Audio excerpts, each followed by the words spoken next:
Commerce option science से better है क्या? है, कितना बेटर है? सच में उससे ज्यादा सैलरी मिल सकती है? सच में उससे ज्यादा करियर ग्रोथ हो सकती है? हाँ, हो सकती है। कैसे? ये वीडियो के अंदर ही बताऊंगा। 5 मिनट के अंदर तुम अपने मन से यकीन करने लग जाओगे कि हाँ, ये चीजें पॉसिबल है। लेकिन उसके लिए करना क्या होगा? प्लान क्या करना है, क्या तरीके से सोचना है, ये सारी चीजों को तुम्हें पहले समझना होगा। तब जाके तुम्हें यकीन आएगा कि यस, जो मेरा फ्रेंड किसी ने साइंस ले रखा है उससे ज्यादा करियर ग्रोथ मेरा है, क्योंकि मैं उससे बड़ी ब्रॉडर एस्पेक्ट वाली फील्ड के अंदर हूँ। कैसे? ये वीडियो के अंदर मैं तुम्हें बताता हूँ। चलो वीडियो स्टार्ट करते हैं। हेलो एवरीवन, मेरा नाम है सूरज गुप्ता। मैं अभियोत फॉरवर में आपका स्वागत करता हूँ। आपने कंसिडर करो 12 साइंस किया है, तो तुम इजीली अपनी सैलरी निगोशिएट कर पाओगे। और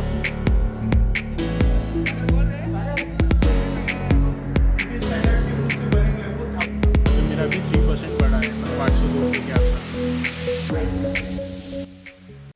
जैसा कि मैंने तुम्हें बोला, कॉमर्स वाले को सोचना किस तरीके से है। कॉमर्स का एक्चुअली मतलब क्या है? गुड्स और सर्विसेज का ट्रेड करना। अगर तुमने इसका गूगल पे या कहीं और मीनिंग देखा होगा या उसको समझने का कोशिश किया होगा तो तुम्हें समझ में आ गया होगा। कोई बिजनेस को रन करने के लिए जो जनरल इन्फॉर्मेशन होती है वो एक कॉमर्स स्टूडेंट को होती है, और यही बेसिकली उसके सब्जेक्ट्स में पढ़ाए जाते हैं। अकाउंटिंग एक छोटा सा पार्ट है, वरना मैं सिर्फ कॉमर्स की बात करूंगा तो लोगों को लगता है कि बस एक अकाउंटेंट कंपनी का होता है वो कॉमर्स वाला होता है। ऐसा कुछ भी नहीं होता है। एक जनरल इंफॉर्मेशन के साथ में मैं बोल रहा हूँ, जो बिजनेस चलाने के लिए चाहिए वो एक कॉमर्स स्टूडेंट के पास में होती है, जो कि उसके सब्जेक्ट से मिलती है। बट इसका मतलब ये नहीं कि उसके सब्जेक्ट से वो एक बिजनेसमैन बन जाता है। बिजनेसमैन बनने के लिए उसको खुद से एफर्ट लेना होता है, और हर एक पर्टिकुलर चीज को जो उसको ग्रो करने के लिए रिक्वायर्ड है उसको उसे समझना होता है। मैंने आपको क्या बोला, मैं आपको एक एग्जाम्पल देता हूँ। एग्जाम्पल सिर्फ एक फील्ड का लेता हूँ मैं। वैसे तो बहुत सारी चीजें हैं, बट मैं आपको सिर्फ एक छोटा सा फील्ड पकड़ के उसके अंदर उसके सब पार्ट समझाता हूँ।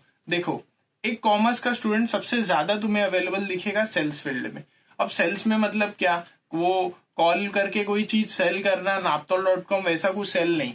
सेल्स का सीधा सीधा मतलब है कोई भी चीज को सेल करना। अभी मैं बोलूं कोई इंश्योरेंस पॉलिसी सेल करना है, यस, वो एक पार्ट ऑफ सेल है। कोई बाइक को सेल करना है, वो एक पार्ट ऑफ सेल है। कोई लोन को किसी को देना, ये एक पार्ट ऑफ सेल है। तुमने भी देखा होगा, तुम्हें बहुत सारे कॉल आ रहे होंगे जिसमें सर आप लोन की रिक्वायरमेंट है क्या, ये है क्या, वो है क्या, ऐसे आपको कॉल आ रहे होंगे। तो क्या वो एक पार्ट ऑफ सेल नहीं है? लेकिन वो बुरा नहीं है, उसको देखने का तरीका अलग है। मैं तुम्हें अभी स्टेप बाय स्टेप समझाता हूँ। सबसे पहला मैंने तुम्हें क्या बोला? इंश्योरेंस सेल करना। इंश्योरेंस सेल तुम कब कर पाओगे? जब तुम्हें उसकी इंफॉर्मेशन होगी। तुम्हें पता ही नहीं है कि तुम्हारी पास में, जस्ट टेक एन एग्जांपल, कल के दिन कोई तुम्हें बोलेगा कि भाई मेरे को 7,000 रुपया साल के दे दो, इससे तुम्हारा फायदा होगा, तो तुम ये तो पहले पूछोगे ना उससे कि कैसे फायदा होगा, ये इंश्योरेंस लेने से मुझे क्या क्या बेनिफिट्स मिलेंगे, क्या क्या कवर्स मिलेंगे, ऐसे बहुत सारे क्वेश्चन होंगे। तो क्या ये कोई इन्फॉर्मेशन कोई साइंस वाला या कोई इंजीनियर वगैरह थोड़ी देगा, ये तुम दोगे एज अ सेल्स पर्सन। अभी तुम, ये एक एस्पेक्ट है उसके सेलिंग ऑफ इंश्योरेंस। अब मैं तुम बोलोगे मैंने इंश्योरेंस से क्यों बोला।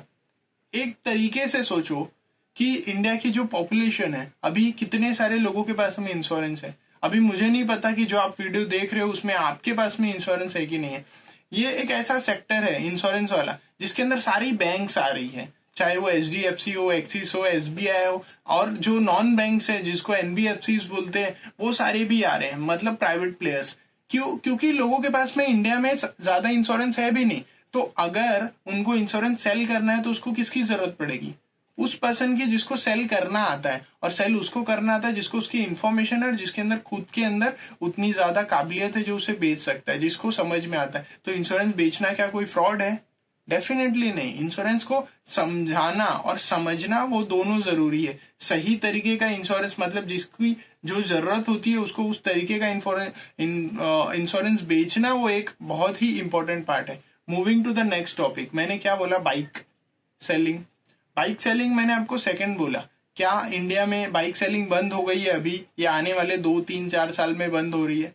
डेफिनेटली नहीं। तुम्हें इसको भी लॉन्ग टर्म पर्सपेक्टिव से सोचना है कि सेलिंग अभी भले से वो पेट्रोल गाड़ी बिक रही है, बाद में ईवी वाली बिकेगी, लेकिन तुम्हें जब कोई भी तुम्हारे पास में, तुम एक शोरूम में हो, चाहे मारुति के हो, चाहे होंडा के हो, किसी भी शोरूम में हो, तो तुम बाइक या कार कुछ भी सेल कर रहे हो, तो वो तुम्हारे पास में जब कोई ग्राहक या जो भी कस्टमर है जब वो तुम्हारे पास में आता है तो उस टाइम पे तुम उसको कितने इजीली कितने अच्छे से उसको कन्विंस करते हो, ये एक पावर है जो कि एक कॉमर्स स्टूडेंट के पास में आती है जब वो ट्रेनिंग लेता है, जब वो समझता है। तो ये एक सेकंड टॉपिक था जो मैंने तुम्हें समझाया।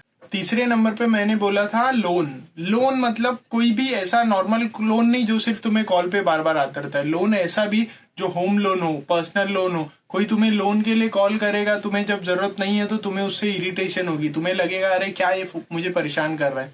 लेकिन तुम ये सोचो जिसको जरूरत है उस पॉइंट से समझो, उस सेल्स पर्सन के हिसाब से मत सोचो। ये सोचो कि अगर किसी को घर खरीदना है, अभी नहीं तो एक 5 साल बाद 10 साल बाद जब भी आप खुद का घर खरीदने जाओगे तो आपको चाहिए होगा ना कि उसका प्रोसेसिंग फी कितना लगने वाला है, इंटरेस्ट कितना लगने वाला है। ये सारी इन्फॉर्मेशन आपको पता नहीं होगी तो आप कैसे उसके बारे में आगे डिसीजन ले पाओगे कि मेरे लोन लेना सही है कि नहीं। चाहे फिर वो पर्सनल लोन हो आपके घर के किसी काम के लिए, चाहे फिर होम लोन हो किसी घर खरीदने के लिए, लेकिन आपको जरूरत तो पड़ेगी उस इन्फॉर्मेशन की। अगर वो एक सेल्स पर्सन आपको डिटेल में दे सकता है, समझा सकता है, तो क्या उसकी जरूरत नहीं है।